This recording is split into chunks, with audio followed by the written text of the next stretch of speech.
Nate's POV. The silence was almost unbearable. We got into the building, expecting not to see anyone, and we expected right. Nobody was there to greet us here. Around the corner, however, was a group. We pulled our guns on them, and they did the same. I locked eyes with the group's leader. He was a tall, light-skinned guy. "You Nate and the crew?" he asked me. "Yeah. Try and pull the trigger, you won't beat us to it," I said, ready to go in guns blazing. However, that's not what happened. He lowered his gun and extended his hand towards me for a handshake. "Name's Antonio. Looks like we're on the same team now." I lower my weapon as well, and we shake hands. "Good to know. Glad we found you guys," I say to him.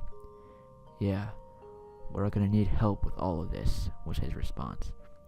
"Our first priority is to get out of Tilted Towers. Mobilize your crew, then we'll get moving." "Will do." Antonio starts walking off towards the others of his group, getting them up and ready to get moving. "You think there's anything left in here?" Chris asked me. "I wouldn't think so. Tilted Towers usually gets picked clean.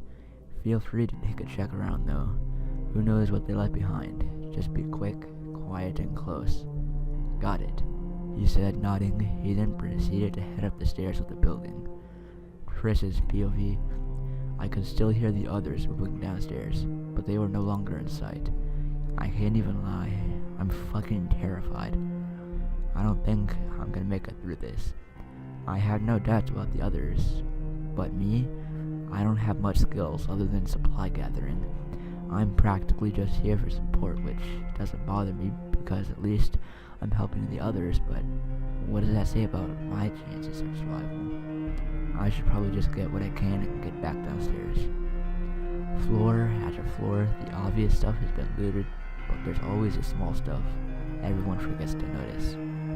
A couple of bullets on the floor, loose matches, supplies, a loose bandage, all stuff that could really come in handy, especially when tons of it is gathered. It doesn't take long before I clear the whole building, and I'm ready to hit the road back downstairs. But then, the explosions go off. Cam's POV. It was a trap. The enemy knew we were here and rigged the wall across from us to pin us down. We had nowhere to run, but all of us were able to quickly grab cover. "Nate, ammo!" I yell out, and I grab the magazine that was quickly tossed my way. The entire group starts firing at the enemy, and Chris manages to dive into cover near us. "We need a way out, now!" Nate said loudly.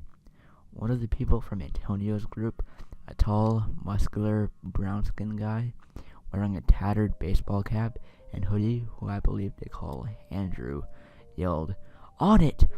He started breaking a hole in the thick brick wall. The enemy's gunfire was unrelenting as they pressed forward.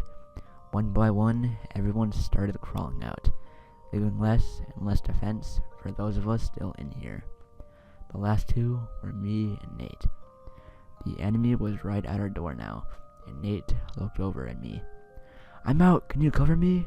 Nate yelled. He realized the same thing I did.